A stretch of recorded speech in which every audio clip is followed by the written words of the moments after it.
All right, good morning, world. How's everybody doing today? It's Monday, brand new week. It should be exciting.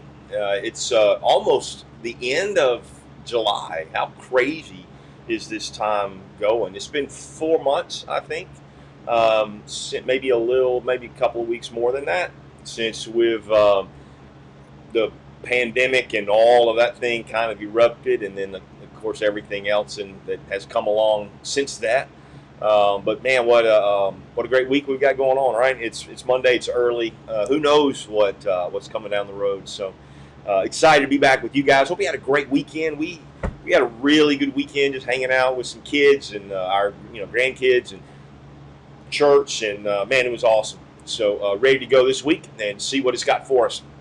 Let's jump back into the book of Philippians. We're in chapter 2, kind of rocking our way through, and just to remind us, the fact that we say that the outline for the book of Philippians is the whole deal is joy. But we look at the fact that it is the legs that the Christian stands on. Legs. Christ is my life, chapter 1. Christ is my example, chapter 2. Christ is my goal, chapter 3. Christ is my strength, chapter 4. And that's kind of how this whole book breaks down. And so we're just rocking and rolling through that. And we're in a section now where he began to speak. He's getting a little more personal and talking about some of the aspects. And so Friday, we looked at the concept, let us work out our own salvation. And that was the text. Therefore, my dear friends, as you have always obeyed, not only in my presence, but now much more in my absence, continue to work out your salvation with fear and trembling. And by that, he means work out, let it come to fruition. Not that we have to figure salvation out, but that we let it play out in our life. This is what he's saying. Work out your salvation to a way that brings it to kind of a conclusion or to a completion where we are actually being mature believers. And then he says, we work out, and he says, but Jesus, or the Holy Spirit rather, is working in. For it is God who is at work in you to will and to work for his good pleasure.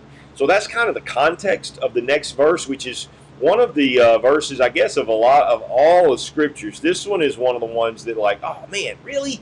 And so let me read it to you, and then let's have some conversation about it.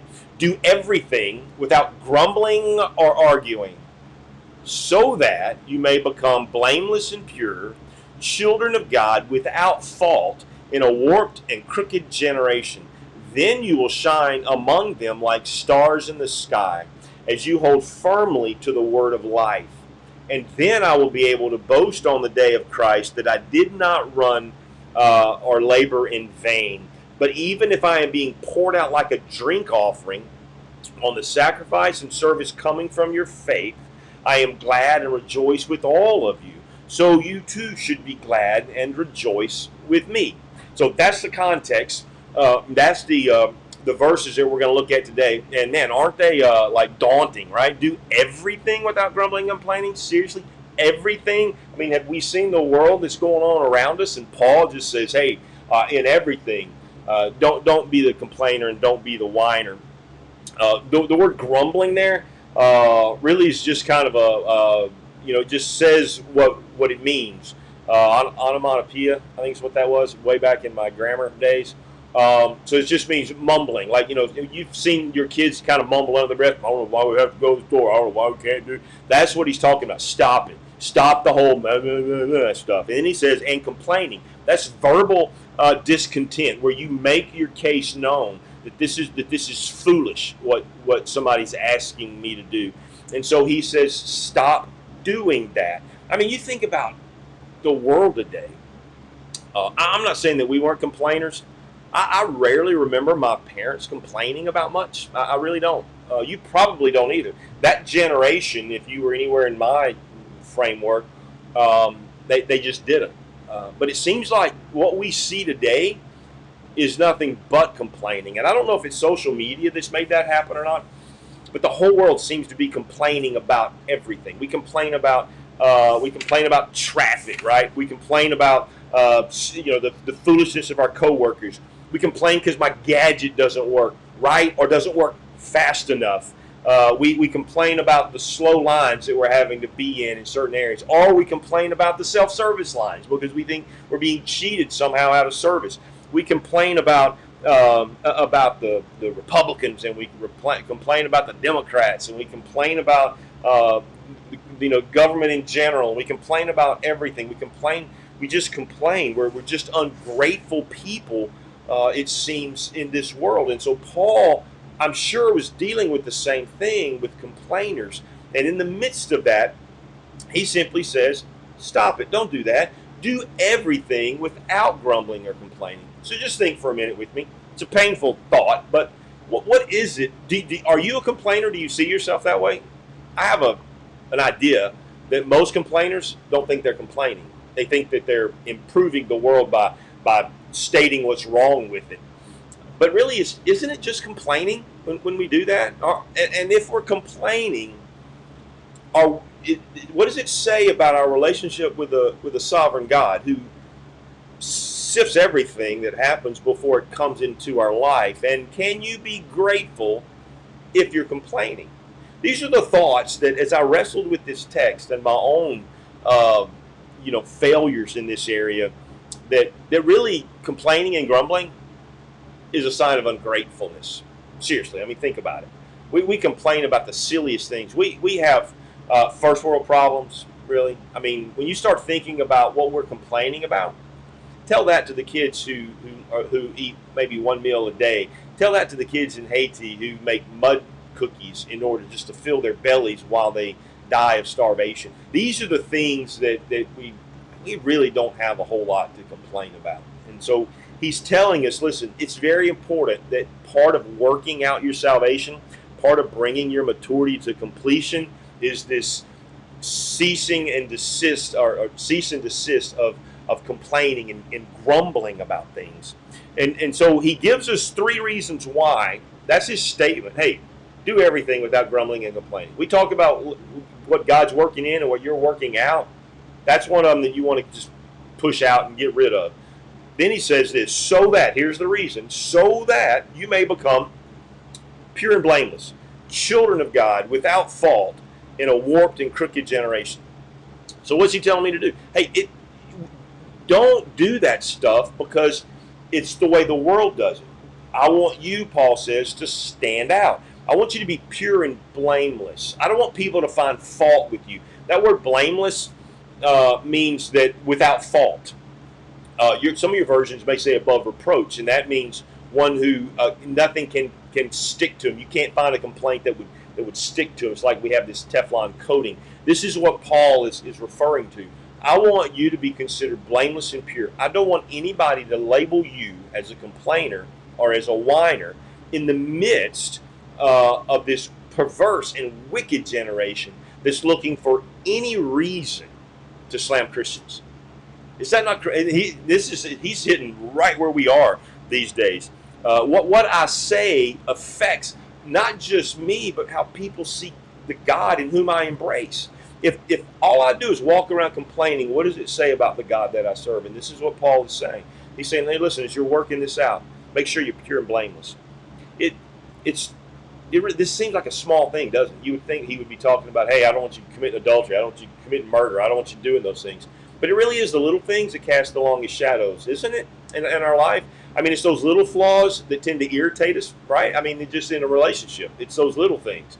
And so here he's saying, hey, stop the grumbling and complaining. It's doing nobody any good.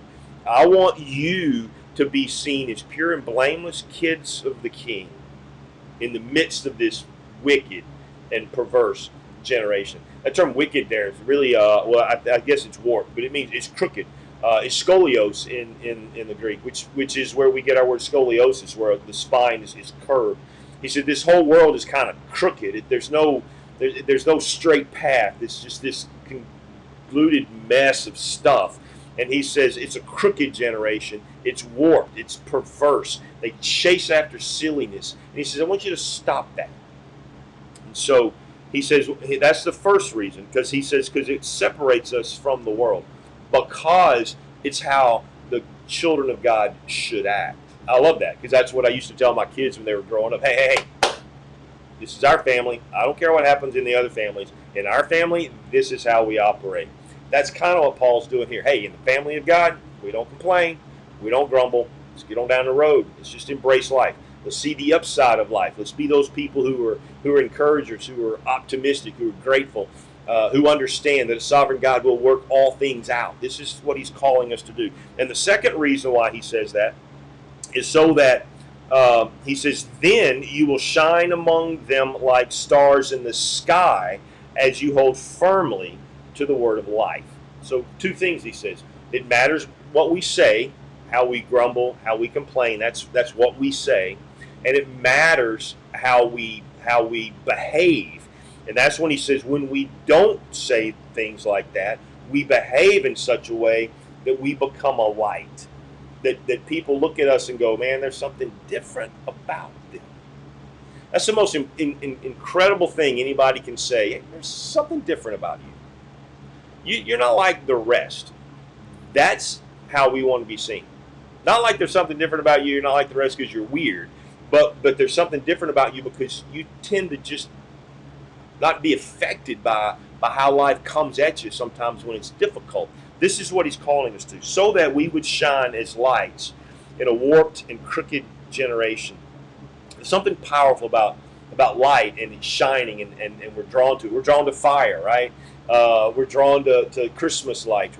There's something about lights. When you're riding down an interstate and it's dark and all of a sudden you see a light, there's something cozy about knowing, oh, there's a city ahead. This is kind of what he's talking about here. When you and me stand out in the midst of all this darkness that's going on in the world. Because listen, let's just face it. Right now, we are seeing people embracing a victim mentality. It's a terrible thing to do because we're really not victims.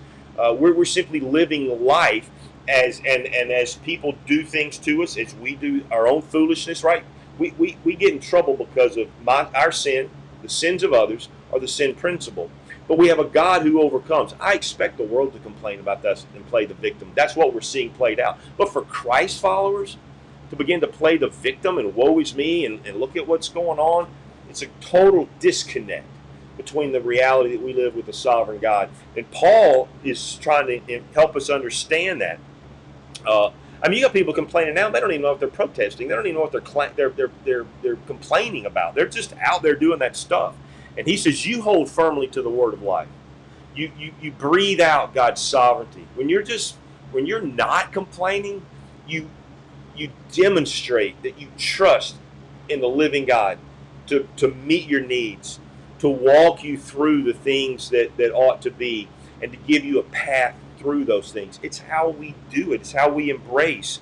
And then he says, so we do it for those two reasons, to separate ourselves from the world and look like children of God, so that the world will see a contrast and we become a light. And the third reason is for the sake of spiritual mentors, for the sake of those who taught you the faith.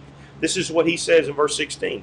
And then I will be able to boast on the day of Christ that I did not run or labor in vain. Paul's going, man, I want you to act like this so that on the day of Christ, I'm going to be able to boast and go, man, those kids in the Philippian church, those young believers that you gave to me, man, they were incredible.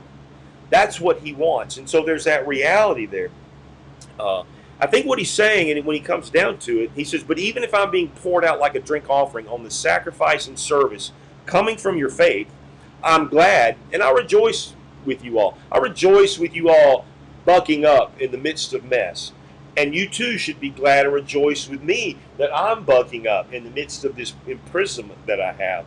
Basically what he's saying is, we should be known as people who rejoice. That's who we are. We just rejoice. That's why every morning I get on here and I say it's going to be a great day. Because that's how we should see life. It's the day the Lord has made. I will rejoice, be glad in it. Right? Whatever's coming on. This is the message that he has for us. It's so powerful. And man, I love being able to just let the word just kind of get in me. Today, I'm going to complain a lot less, hopefully zero at the end of the day. I'm not going to mumble under my breath. I'm not going to do that grumbling. I'm going to embrace what God brings my way. Whatever difficulty comes, I'm going to rejoice. That's the message. Can't wait to see you tomorrow and share some more of this great stuff in the book of Philippians. You guys have a great day.